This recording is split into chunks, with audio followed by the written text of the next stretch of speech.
आपण कवठो या गावामध्ये हुमणी कीड व्यवस्थापन जी हुमणी आपल्या शेतकऱ्यांना ऊसामध्ये किंवा इतर पिकांमध्ये खूप मोठ्या प्रमाणात त्रास देते.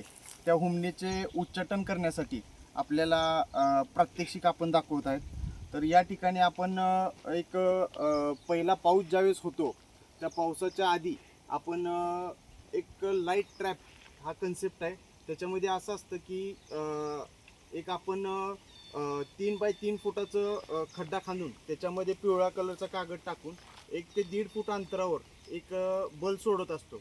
त्याचा मागचा उद्देश असा असतो की पहिला पाऊस झाल्यानंतर ज्यावेळेस ते हुमणीचे तपकिरी कलरचे भुंगे बाहेर येतात, ते सर्वसाधारण रात्रीच्या वेळेस त्यांचं जे जगण्याचं होस्ट प्लांट म्हणतो आपण, ते लिंबाचं झाड असतं आणि त्या लिंबाच्या झाडावर ते अट्रॅक्ट होतात त्यांच्याकडे आणि ते रात्रभर त्या लिंबाच्या झाडावरचा पाला खाऊन ते जगत असतात.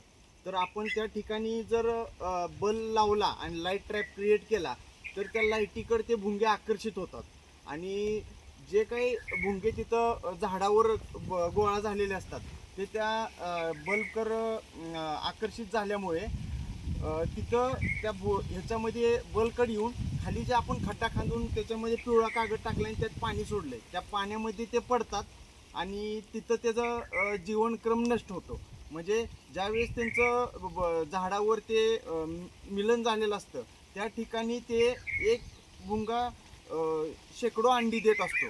ते अंडी त्यांना जाऊन शेतामध्ये ते अंडी घालून त्यांचं पुढचं जीवनक्रम ते चालू ठेवत असतात. तर त्याचं नियंत्रण आपण कशा पद्धतीनं ह्या पद्धतीने करतो, त्या बलकड तो भुंगे आकर्षित होतात आणि त्या पाण्यामध्ये पडल्यानंतर ते मृत पावतात आणि मृत झाल्यानंतर ते काही त्यांचा जीवनक्रम आहे तो तिथंच नष्ट होतो. म्हणजे सर्वसाधारण आपण एक भुंगीर मारला तर तिथून पुढे त्यांचे 50 ते 100 अंडी गाठल्यानंतरचे त्यांचा जीवनक्रम सुरू राहणार आहे, तो पूर्ण इथं नष्ट होतो. अशा पद्धतीनं खूप कमी खर्चात आपण ट्रॅप लावला तर चांगल्या पद्धतीनं इथं हुमणी किडीचं नियंत्रण होतं.